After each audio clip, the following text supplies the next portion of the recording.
Patrick, nice meeting you, Nice first of all. meeting you. How would a realtor describe your home? Like where I live? Which one? Because where my kids live or where my studio lives? Two Your very home. different things. Well, it's two different things. Your right? home. Well, I just moved all my family because I have two kids. So I got a really nice home now, actually. We found a really nice place. It took 2 years of looking for a place to live and somewhere just, it's kind of like a big, it's kind of like a loft still, but with 2 bedrooms and then like a big terrace and lots of light and sunny and nice. But I mean, I have 2 homes though, then I have a studio home, which is more me. And that's more like always looks like a party happened the night before, constantly. It's like a hurricane. So the real estate agent would sell the 2 places very differently. But how did that 2-home situation come about? Well, I work a lot at like music. I work a lot in my studio, you know, and so I used to live in my studio, that home, for many years. And then obviously, when you have kids, you can't ask my kids to live in that. It's not fair.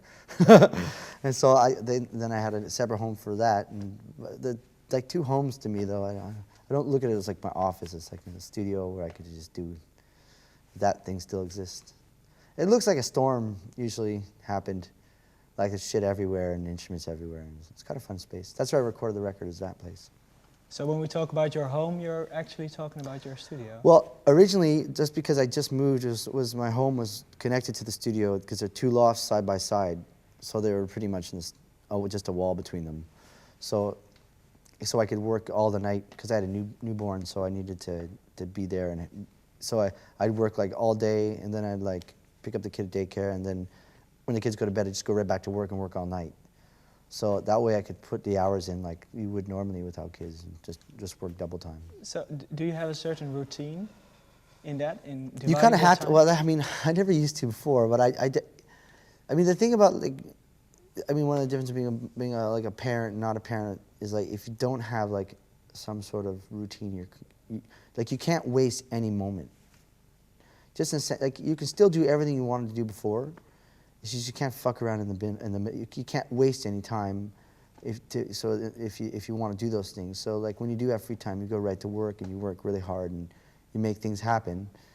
So instead of like, you know, before you like wake up at 11 and look at, you know, YouTube for 20 minutes and then like get the newspaper and then like eventually make now it's like I drop kids off and like I run to the piano and to the studio and I start, you know, like and get to work pretty immediately. And you start feeling guilty when you spend 20 minutes on YouTube?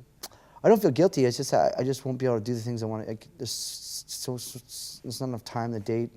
If you have like, you know, big ambitions, you want to do amazing things. Like you kind of have no choice but to each moment's pretty precious, you know. So it's at night sometimes I get to do that, or like, I'd still find time to be stupid and just do nothing. It's not that's bad. It's just that it's just to have to make ends meet and make things, you know. Working and finishing music takes a long time sometimes, you know.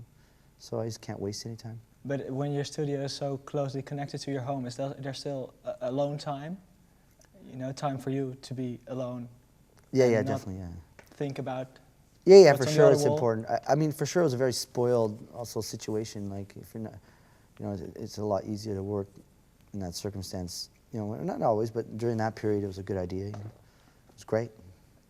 What is the importance for you of the shape and size of the room you record in? Well, it's got to sound good. Because right now we're in a big hall. Could you use something like this? It's just that if you did something in this, you couldn't do anything in this room, but you could do something really good. Like, but I would play to the room. Like I always play to the room. I don't try to make the room change. I try to change what we do to make the room sound the best it can. You know? And for sure, in a room like this, you have it's a big long decay and big reverb. So you'd want, you know, you don't want to fucking do something with lots of notes and really fucking loud, or it's going to sound like a soup. So you'd probably want to simplify so you can get the sound of the room.